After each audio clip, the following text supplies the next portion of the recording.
मोहतरम सदर जलसा मौलाना खालिद सैफुल्लाह रहमानी साहब, मोहतरम मौलाना यासीर उस्मानी साहब और यहाँ मौजूद सभी उलमा इकराम और दानिशवरान कौम, ख़वातीन व हज़रात, चूँकि वक्त बहुत कम है, 8 से 10 मिनट में बात कहना है और मैं समझता हूँ कि मैं सारे मसाइल को छूँगा तो वो आपको वो बात जो आप जानने के लिए शायद तमन्नी हो कि सुप्रीम कोर्ट में बाबरी मस्जिद के ताल्लुक से क्या कार्रवाई हुई, वो नहीं कह पाऊँगा। इसलिए मैं सिर्फ बाबरी मस्जिद के मसले पर आपको इस मुख्तसर वक्त में ये बताना चाहूँगा कि सुप्रीम कोर्ट में क्या बहस हुई है और क्या सुप्रीम कोर्ट किन बातों पर फैसला कर सकता है। देखिए, सुप्रीम कोर्ट में बाबरी मस्जिद के मसले में 3 बुनियादी बातें हैं और तीनों बुनियादी बातों के बारे में मैं मुतमईन हूँ कि जितने तारीख़ी शवाहिद, जितने सरकारी दस्तावेज़ात और जो भी एविडेंसेस हो सकती थी वो पेश की गई हैं और अगर शहादतों की बुनियाद पर और कानून की बुनियाद पर फैसला होगा, जिसकी तवक्को है, तो इंशाअल्लाह फैसला बाबरी मस्जिद के हक़ में होगा। अब वो 3 बातें क्या है? सबसे बुनियादी बात जो आप लोग शायद उस पर बहुत ज़्यादा मुतासिर हों और कुछ लोग डरे सहमे हों, वो ये है कि बहुत प्रोपेगेंडा पूरे मुल्क में 90% मीडिया के ज़रिए हुआ कि हम हिंदुओं की आस्था है कि वो जन्म स्थान है, रामचंद्र जी की जहाँ पैदाइश है। सुप्रीम कोर्ट में जो बहस की गई है वो ये है कि साहब ये आस्था कब से पैदा हुई। आस्था 1-2 दिन की चीज़ नहीं होती। किसी को भी कहना कि हमारी ये आस्था, अकीदत या एतक़ाद है, वो इतनी लंबी होना चाहिए कि इंसानी तारीख, इंसानी याददाश्त के पहले से। यदि मिसाल के तौर पर ये आस्था किसी की हो कि रामचंद्र जी अयोध्या में पैदा हुए, ठीक है, उसकी बुनियाद 2000 साल पुरानी वाल्मीकि रामायण है और फिर 450 साल पुरानी गोस्वामी तुलसीदास की रामचरितमानस है। हम उसे मानते हैं, सुप्रीम कोर्ट ने माना है कि हिंदुओं का यह अकीदा है कि रामचंद्र जी अयोध्या में पैदा हुए, हमें इसमें कोई इख्तिलाफ नहीं। सवाल सिर्फ इतना है कि क्या रामचंद्र जी उस जगह पर पैदा हुए जो बाबरी मस्जिद के गुंबद के नीचे की जगह है, वहाँ नहीं पैदा हुए हमारे लिहाज से और तारीख के लिहाज से। इसके सिलसिले में हमने गोस्वामी तुलसीदास और वाल्मीकि रामायण से लेकर जो हिंदुओं की मजहबी किताबें हो सकती हैं, गोस्वामी तुलसीदास वो सबसे बड़े राम भक्त कहे जा सकते हैं जो 1560 में तकरीबन अकबर के ज़माने में जिन्होंने रामचरितमानस लिखी, जो आज हिंदी में या अवधी में सबसे मुस्तरद किताब है रामचंद्र जी की ज़िंदगी पर। तो उनके उसमें न कोई जिक्र मंदिर तोड़ने का है, न कोई जिक्र रामचंद्र जी के जन्म स्थान उस जगह पर होने का है जहाँ मस्जिद थी, जबकि मस्जिद उस वक्त तामीर हो चुकी थी। 1528 में मस्जिद तामीर हो चुकी थी। तुलसीदास जी काफ़ी अरसे अयोध्या में रहे हैं और उन्होंने उसकी अपनी किताब की तकमील की है और वो ज़माना अकबर का ज़माना था। अकबर के नौरत्नों से तुलसीदास की दोस्ती थी। ये सब बातें मुस्तरद सुप्रीम कोर्ट में पेश हो चुकी है। तो हमारा कहना यह है कि अगर कोई वाक़या ऐसा हुआ होता कि किसी मंदिर को तोड़कर वो मस्जिद बनाई गई होती तो यकीनन तुलसीदास जी उसका जिक्र करते। जो शख्स इतनी बड़ी अहम किताब लिख रहा है और अकबर का ज़माना है, जहाँ पर अकबर की बीवी जोधाबाई हैं, जहाँ पर अकबर के नौरत्नों में उनके दोस्त शामिल हैं, तो ऐसा नहीं था वो दौर कोई भी हिंदू अपनी किसी मजहबी इबादतगाह के बारे में कोई बात अकबर से न कह सकता हो। लिहाजा उनका न कहना ये साबित करता है कि ऐसा कोई वाक़या नहीं हुआ। उसी ज़माने में अकबर के दौर में आईन अकबरी किताब शाया होती है, जो अकबर के पूरे पीरियड का सबसे मुस्तरद दस्तावेज। उस आईन अकबरी में भी जो अबुल फजल के ज़रिए लिखी गई है, वो भी नवरत्न थे, कहीं कोई तस्करा नहीं मिलता है किसी मंदिर के अयोध्या में गिराए जाने का, जबकि रामचंद्र जी के बारे में कई पेजेस में तस्करा है, उनकी पूरी ज़िंदगी के बारे में तस्करा है। उसमें उस किताब में छोटी छोटी जगहों पर जो मंदिर हैं उनकी अहमियत का तस्करा है। बनारस में एक मस्जिद के महमूद गजनवी के ज़रिए से नुकसान पहुंचाने जाने का तस्करा है और दीगर चीज़ें हैं तस्करे में, तो वो किताब दिखाई गई। उसके बाद 1606-7 में एक सयाह विलियम फिश नाम का आता है और वो उस मुगलिया दौर की तारीख लिखता है। उस किताब को पेश किया गया कि इसमें उसने रामचंद्र जी का जिक्र किया है, मुख्तलिफ इबादत गाहों का जिक्र किया है, लेकिन कहीं नहीं तस्करा किया है कि कोई मंदिर गिराकर मस्जिद बनाई गई, और कहीं नहीं तस्करा किया है कि उनकी जन्म स्थान ऐसी जगह पर है जो मस्जिद है। उसके बाद 1786 के करीब में टाइफन थेलर एक ऑस्ट्रियन वो जो था ट्रेवलर, वो अपनी किताब लिखता है, उसमें भी वो तस्करा करता है, वहीं से शुरुआत होती है इस तस्करे की साथ मंदिर तोड़ के मस्जिद बनाई गई, लेकिन उसका कोई बुनियाद नहीं, बल्कि कहता है ऐसा यहाँ के लोगों का अकीदा है, और उस अकीदे को भी गलत खुद ही करार देता है। कहता है कि कुछ लोगों का ख्याल है कि औरंगज़ेब ने तोड़ा, कुछ का ख्याल है कि बाबर ने तोड़ा। औरंगज़ेब नहीं तोड़ सकता क्योंकि उसमें ऐसे खंभे लगे हैं कि जो उस ज़माने के कहे जाते हैं, कि जो बाबर का ज़माना, और उसमें एक वो लगा हुआ है जो इंस्क्रिप्शन। खैर, मगर वो भी तस्करा नहीं करता है कि हिंदू ये अकीदा रखते हो कि वो मस्जिद जो 3 गुंबद वाली है उसके गुंबद के नीचे उनका जन्म स्थान है, उसमें कोई तस्करा नहीं। उसके बाद और जो किताबें शुरू होती है वो ट्रैवलर्स अकाउंट नहीं है बल्कि गजेटियर्स। 1855 तक जो गजेटियर्स है उनमें कोई तस्करा इसका नहीं है। 1862-63 में जो कनिंघम की रिपोर्ट आती है वो कहती है कि बाबरी मस्जिद के बगल में उत्तर में जो मंदिर है उसका नाम जन्म स्थान मंदिर है, और हिंदुओं का यह अकीदा है कि रामचंद्र जी वहाँ पैदा हुए थे। तो 1865 तक यह अकीदा है।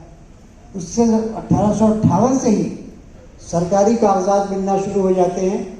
जैसे मस्जिद में एक सिख निहंग ने झंडा गाड़ दिया, उसकी शिकायत खुद करता है दरोगा, वो कागज़ की उसकी पक्की नकल मिलती है। मुसलमान मुतवल्ली ने शिकायत की, उसकी नकल मिलती है। दरोगा को मजिस्ट्रेट ने ऑर्डर किया कि उस सिख को हटाया जाए, उसका झंडा उखाड़ दिया जाए, उसको पकड़ के लाया जाए, ये सब कागज़ मिलते हैं। कहीं किसी कागज़ में हिंदुओं के ज़रिए से कोई दरख्वास्त दिया जाना नहीं मिलता है कि साहब यहाँ मंदिर है और यहाँ आदमी को हटाया जाए, कोई कागज़ नहीं। तो 1858 से लेकर और 1885 तक कोई कागज़ इस बात का नहीं है कि हिंदुओं ने कोई दरख्वास्त दी हो कि जन्म स्थान मंदिर है, जबकि मुसलमानों की दर्जनों दरख्वास्तें मौजूद है कि साहब हिंदुओं ने ये कर दिया, हिंदुओं ने वो कर दिया, और हर एक पर ऑर्डर मौजूद है कि हिंदुओं को करने से रोका जाए। सफाई नहीं हो रही है, सुथराई में ये लोग रुकावट पैदा कर रहे हैं, पुताई करने में, उस पर ऑर्डर है। ये लोग एक चबूतरा बना रहे हैं वहाँ, उसको हटाया जाए, उस पर ऑर्डर है चबूतरा हटाया जाए। एक साधु ने कुटी बना ली है, उसको ऑर्डर है कि जहाँ उसको कुटी तोड़वा कर उसको हटाया जाए। और 1885 में खुद हिंदुओं की जानिब से एक चबूतरे की बाबत जो मस्जिद के बाहरी शहर में कायम हो गया था, 17/21 का चबूतरा, उसके बारे में ये दावादार होता है कि ये जन्म स्थान है, इस पर मंदिर बनाने की इजाज़त दी जाए, तो दावा खारिज होता है इस बुनियाद पर कि बगल में मस्जिद है। उस दावे के साथ जो नक्शा, जिसको कहते हैं हमने नक्शा नज़री, बुकला हजरात जानते होंगे, नक्शा नज़री में दिखाया गया है कि चबूतरे के पश्चिम में मस्जिद है। इसी बुनियाद पर वो दावा खारिज होता है। डिस्ट्रिक्ट जज वहाँ मौके का मुआयना करता है, अंग्रेज डिस्ट्रिक्ट जज, और वो ये पाता है कि चबूतरे पर हिंदुओं का अकीदा है कि यह रामचंद्र जी का जन्म स्थान है, और ये अफसोस की बात है कि ऐसी जगह पर मुसलमानों ने मस्जिद बना ली। लेकिन वो लिखता है कि अब कुछ हो नहीं सकता है, पब्लिक पॉलिसी यही है कि स्टेटस को कायम रखा जाए, और हिंदुओं को चबूतरे पर मालिकाना हक नहीं देता है। कहता है लेकिन वो अपनी इबादत कर सकते हैं मगर मंदिर नहीं बना सकते। यह 1886 का फैसला है। इसकी सेकेंड अपील होती है जुडिशल कमिश्नर ऑफ अवध के वहाँ, वहाँ भी इसको कायम रखा जाता है, वो भी कहता है कि ये जन्म स्थान है। तो 1886 तक जो हिंदुओं का अकीदा कि जन्म स्थान उस चबूतरे पर है जो मस्जिद के बाहरी शहर में वाक़ है, ये तो कानूनी दस्तावेज फैसला साबित होता है। 1886 के बाद 1934 तक कोई ऐसी बात नहीं होती है कि मुसलमानों को नमाज से रोका जाए। सन 34 में फसाद होता है गौकशी के नाम पर बगल के गांव में, और वहाँ पर मुसलमानों के को नुकसान पहुँचाया जाता है, मुसलमानों के घरों को जलाया जाता है और मस्जिद के कुछ हिस्से को नुकसान पहुँचाया जाता है। अंग्रेज सरकार के ज़रिए से अयोध्या के हिंदुओं पर पेनाल्टी के तौर पर टैक्स लगाया जाता है, पीनल टैक्स, और उससे जो रकम वसूल होती है उस रकम से बाबरी मस्जिद की मरम्मत करवाई जाती है। तहव्वुर खां ठेकेदार को ठेका दिया जाता है, डीएम के ज़रिए से 20,000 रुपये का ठेका उस वक्त देकर मरम्मत करवाई जाती है। कई कागजात से जाहिर होता है कि डीएम लिखता है कि अब मस्जिद की सफाई वगैरह करने की इजाज़त दी जाती है ताकि मुसलमान अपनी मजहबी काम को शुरू कर सके। मजहबी खिदमात उसमें लिखा है, रिलीजियस सर्विसेज। तो 34 में भी मुसलमानों का उस पर तसल्लुत और उसका कब्जा साबित होता है। 34 से लेकर 41 तक कई कागजात में हैं, मुसलमानों के ज़रिए से हिसाब किताब जमा किया जाता है कि ये इतनी तनख्वाह मुतवल्ली उसके इमाम की, इतना खर्चा मुअज्जिन का, इतना खर्चा सफ़ों के लाने का, जुमे की नमाज की, सब हिसाबात दाखिल हैं, ये सब दाखिल होते हैं। 41 में खुद निर्मोही अखाड़ा की तरफ से एक दावा दायर होता है, उसमें फिर इस इमारत को, निर्मोही अखाड़ा वो अखाड़ा है, वो बॉडी है हिंदुओं की जो वहाँ पर 150-200 साल से उस जगह पर अपनी महंत होने को साबित करती है, और वो दावा दायर करती है कि साहब ये हमको आपस में बंटवारे का दावा है। चबूतरा भी उनकी मिल्कियत दिखाया जाता है और चबूतरे के पश्चिम में मस्जिद दिखाई जाती है। ये 1941 का दावा है जो 42 में तय होता है। जाहिर है कि उस वक्त ना विश्व हिंदू परिषद था और आरएसएस का उससे कोई ताल्लुक उस वक्त नहीं था। कोई और हिंदू तंजीम वहाँ नहीं थी सिवाय निर्मोही अखाड़ा के, जो आज भी सुप्रीम कोर्ट में अपना मुकदमा दायर कर रहे हैं, जो कह रहे हैं कभी मस्जिद थी रही नहीं। 1949 में ये मूर्तियाँ रखते हैं और 1950 में दावा दायर होता है। उसके 50 के वाक़े की रिपोर्ट दरोगा करता है जो हिंदू दरोगा है। उसका बाद दावा दायर होता है, उसमें जवाब दावा दाखिल करती है state of UP, district magistrate जे.नुगरा और सुप्रीम पुलिस। वो उसमें कहते हैं कि ये इमारत कभी मंदिर नहीं रही, ये इमारत हमेशा से मस्जिद रही है, यहाँ पर हमेशा से मुसलमानों ने इबादत की है, कभी हिंदुओं ने पूजा नहीं। और उस दावे में कोई तस्करा इसका नहीं होता है कि मस्जिद की गुंबद के नीचे कोई जन्म स्थान है। 1959 में निर्मोही अखाड़ा दावा करता है, वो कहता है कि साहब ये जगह कभी मस्जिद नहीं थी और हमेशा मूर्ति रखी रही, जो सरीहन गलत से साबित होता है। लेकिन वह उसने भी नहीं कहा कि जन्म स्थान वो जगह है जो मस्जिद के गुंबद के नीचे है। 1961 में मुसलमानों का दावा दायर होता है, उसके जवाब में हिंदू फरीकैन अपना जवाब दावा दाखिल करते हैं। उसमें उन्होंने कहीं नहीं कहा ये जन्म स्थान है अंदर गुंबद के नीचे।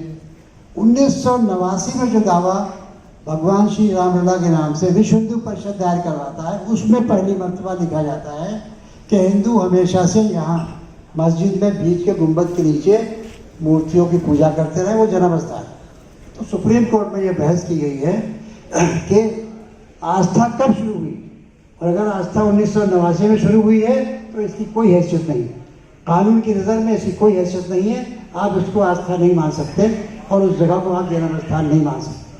यही बुनियाद है जो मस्जिद गिराने की, मंदिर गिराने की, कि जब मंदिर गिराने की बात 1885 तक 81 हिंदुओं ने नहीं की, तो जो गजेटियर्स में बात आई है उसकी बुनियाद पे आप नहीं कह सकते। और एएसआई की रिपोर्ट वगैरह भी है, क्योंकि वक्त बिल्कुल मुख्तसर है, इसलिए मैं अपनी बात को ख़त्म कर रहा हूँ। जो तीसरी बात है कि मस्जिद में नमाज, तो मस्जिद में नमाज 49 तक होना साबित हुआ है। खुद 2 जजेस ने कहा है कि 16 दिसंबर सन 49 में आखिरी नमाज हुई। तो इस तरीके से मैंने आपको मुख्तसर से अल्फाज में ये बताया कि जो बाबरी मस्जिद के ताल्लुक से बहस हुई है वो इतनी मजबूत है कि मैं नहीं समझता कि सुप्रीम कोर्ट के जजेस किस तरीके से उनकी बात को मान सकते हैं। क्योंकि हाई कोर्ट में 1/3 दिया गया था। हमने मुतालबा किया है कि इस एविडेंस की बुनियाद पर उनका दावा खारिज होना चाहिए और बाबरी मस्जिद के हक़ में फैसला होना चाहिए। अब फैसला के लिए हम यकीनन सिर्फ और सिर्फ अल्लाह की ज़ात पर भरोसा करते हैं। हमारा काम मेहनत करना, कोशिश करना था, जो हो गया। अब हमें अल्लाह ताला से दुआ करना है कि अल्लाह ताला हमको कामयाबी नसीब करे। और हम नहीं समझते कि दुनिया में कोई ताकत, चाहे वो प्राइम मिनिस्टर हो, चाहे वो होम मिनिस्टर हो या कोई भी हो, वो उस बड़ी ताकत से बड़ा है जिस पर हम समझते हैं सारी दुनिया चलती है। लिहाजा आप बगैर किसी झिझक के, बगैर किसी डर के अपने दिलों में ये बात रखिए कि हम हक़ पर हैं और ये बात मुस्तनद है। मौलाना अली मियां साहब जैसी बड़ी शख्सियत ने बुलाकर मुझसे कहा था जब ये मामला शुरू हो रहा है 1983 में कि देखो भाई ये मामला शुरू हो रहा है, कतई वो मस्जिद मंदिर तोड़ के नहीं बनाई गई, हम एक तैयार करके आपको नोट देते हैं, वो आप मीडिया को दिए। तो ऐसी बड़ी शख्सियतें इस बात से मुत्तफिक थी कि वो जगह किसी मंदिर को तोड़ के नहीं बनाई गई है, वो जगह खाली पड़ी थी। बाबर के ज़माने में बाबर खुद वहाँ गया नहीं था, उनके सिपहसालार जो उनका गवर्नर था मीर बाकी उसने बनाई थी। लिहाजा वो जगह कतई किसी तरीके से मस्जिद के अलावा कुछ नहीं हो सकता है, वो मस्जिद है। इस अक़ीदे की बुनियाद पर हमने मुकदमा लड़ा है और इस वक्त सुप्रीम कोर्ट में हमारे वकील, सीनियर वकील डॉक्टर राजीव धवन, जो इतने अल्लाह ताला ने इतनी बड़ी मदद हमारी फरमाई है कि उनके अंदर ये जज्बा पैदा कर दिया। इतना बड़ा वकील हुआ है कि सुप्रीम कोर्ट में हर दिन उसकी फ़ीस 10 लाख रुपए से कम नहीं, लेकिन 1994 से आज तक उसने हमसे 1 पैसा फीस नहीं लिया। और न सिर्फ ये फीस नहीं लिया, वो बीच में बीमार हो गए थे और आज से तकरीबन 6-7 महीने पहले जब मुकदमा लग रहा तो उन्होंने मना कर दिया। वो कहता भाई मैं 3-4 दिन से ज़्यादा बहस नहीं कर पाऊँ। अल्लाह ताला ने उनकी सेहत ऐसी अच्छी कर दी कि वो हर रोज़ 6 अगस्त से लेकर और 16 अक्टूबर तक हर रोज़ 9:45 बजे सुबह आ जाते थे और बहस के दौरान सब मुकदमे उन्होंने वापस कर दिए। कोई मुकदमा उन्होंने कहा हम नहीं करेंगे, सिर्फ बाबरी मस्जिद का मुकदमा कर दिया। इसके अलावा 2-3 और हिंदू वकला ने हमारी मदद की, पूरी मेहनत से की। ASI की रिपोर्ट पर भी हमारे जो एडवोकेट थी वो भी गैर मुस्लिम थी, उनका नाम था मीनाक्षी अरोड़ा। हाँ, वो मीनाक्षी अरोड़ा। इसके अलावा रेजुडिकेटा के पॉइंट पर हमें शेखर नावडे साहब ने बहस की, बहुत सीनियर वकील हैं। 2 घंटे में उन्होंने साबित कर दिया कि 1885 का मुकदमा बाइंडिंग है और उसको वो कोई हिला नहीं पाया। तो इस तरीके से मुकदमा पूरी तरह से हम उससे मुतमईन हैं कि हर बात जो कहना चाहिए थी वो हमारे वकला ने कही, सब कागजात उनको दिखा दिए गए हैं। देखिए, कानूनी एतबार से मैं आपसे बता रहा हूँ इसका कोई असर मुकदमे पर पड़ने वाला नहीं। 16 तारीख की शाम तक जब तक मुकदमे में बहस हुई और जजमेंट रिजर्व हुआ उस वक्त तक कोई दरख्वास्त नहीं आई। मीडिएशन कमेटी सुप्रीम कोर्ट नहीं है, मीडिएशन कमेटी ने उनकी तहरीर भेज दी होगी वहाँ। सुप्रीम कोर्ट में किसी मुकदमे को वापस लेने का अख्तियार उसके फरीक को है। सुन्नी वक्फ बोर्ड के चेयरमैन ने वक्फ बोर्ड में कोई दरख्वास्त नहीं दी, हम ही लोग उनके वकील थे। उस दिन उनकी क्या मसलहत है, क्या मजबूरी है, इस पर हम नहीं जाना चाहते, लेकिन उस बयान का कोई असर हमारे मुकदमे पर नहीं पड़ने वाला है। कानून ये है कि अगर कोई फरीक, ये रिप्रेजेंटेटिव सूट है जो कोर्ट की परमिशन से तमाम मुसलमानों की तरफ से दायर हुआ है, तमाम हिंदुओं के खिलाफ, अगर इस मुकदमे के से कोई फरीक अलग होना चाहे तो वो अदालत में दरख्वास्त दे सकता है। अदालत उस पर नोटिस जारी करेगी कि कोई अगर दूसरा फरीक बनना चाहे तो बन सकता है। ऐसा कुछ हुआ नहीं, ना अब दरख्वास्त अदालत मेरा ख्याल से लेगी, ना वो दरख्वास्त देने जा रही है। मुकदमे में अगर कई लोग मिलकर दावा करते हैं तो कानून ये है कि एक फरीक मुकदमे को वापस दे नहीं सकता जब तक कि दूसरे फरीकों की कंसेंट न हो जाए। 5 और मुसलमान उनके अलावा मुद्दई थे, जो जिनके वर्ष आज ये मुद्दई हैं, वो 5 वहाँ पर कोई कंसेंट नहीं दे रहे हैं।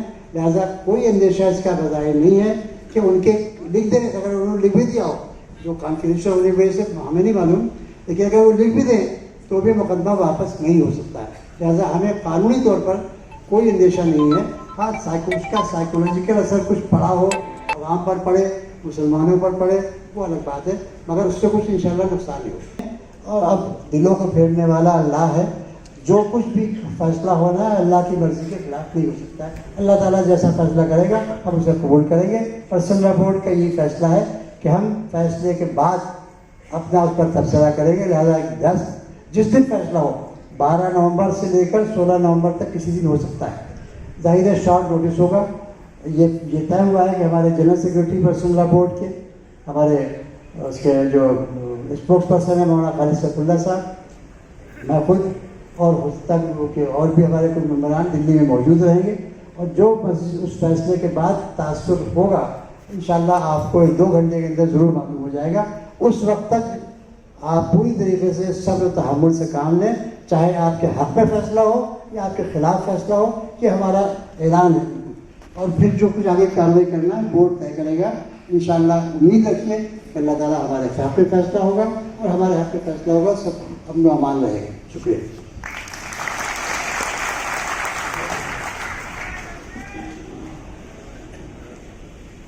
मिलत टाइम्स की वीडियोस देखने के लिए यहाँ क्लिक करके सब्सक्राइब करें और हाँ, बेल आइकन जरूर दबाएं। अगर फेसबुक पर देख रहे हैं तो पेज लाइक करें। ताज़ा तरीन खबरों और मज़ामीन के लिए विजिट करें हमारी वेबसाइट www.millettimes.com। हमारी ये वेबसाइट उर्दू, हिंदी, इंग्लिश तीनों लैंग्वेज में मौजूद है।